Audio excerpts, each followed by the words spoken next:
My name is Agilshan, first year BCom. My roll number is 6 and my seminar topic is features, merits and demerits of line organization. Basically, there are three types of organization structure, namely line organization, line and staff organization, and functional organization. Here I am discussing about line organization. This is the simplest type of organization. It is also known as military type of organization. Under this form of organization, the line of authority flows vertically from the topmost executive to lowest subordinate. There are two kinds of line organization. The first one is poor line organization and the second one is departmental line organization. In poor line organization, all similar activities are performed at any one level. It is suitable for small scale enterprise. Under departmental line organization, the activities of business are divided into several departments.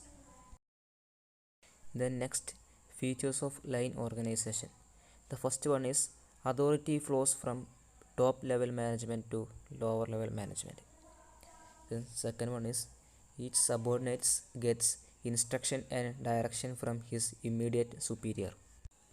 Third one is line authority gives the authority to superior to take disciplinary action against his subordinates. Fourth one is each subordinate is accountable to his immediate superior for his performance. Fifth one is there exists proper channel of communication. Last point is the line organization forms a vertical line relationship from the top to the bottom of the organization. Then merits of line organization. Number one, formation procedure are simple. Employees can easily understand it. Number two, there are no expert to consult while taking decisions, so the managers can take quick and prompt decisions. Number three, there should be strong discipline. Number four, every subordinate gets order and direction from his boss only. It is essence of unity of command. Number five, no staff experts are required, so it is economical. Number six, each manager has exclusive authority over his unit, so he can make changes easily towards his function. Number 7, it helps to achieve effective coordination. Each department is managed and controlled by one superior. Number 8, duties and responsibilities are clearly defined, so every individual in the organization knows his responsibility and to whom he is responsible. Number 9, clear communication. Then demerits of line organization. The first one is the authority is concentrated at top.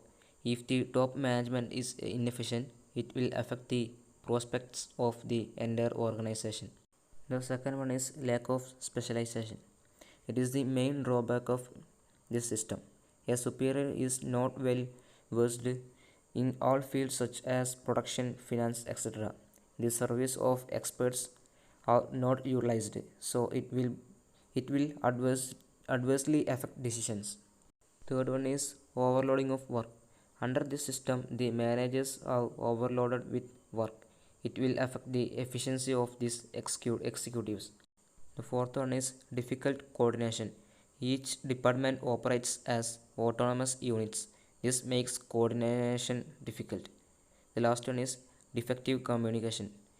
In line organization, communication flows from top to bottom.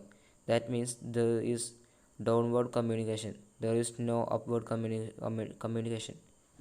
Top level managers do not receive the suggestions of the subordinates.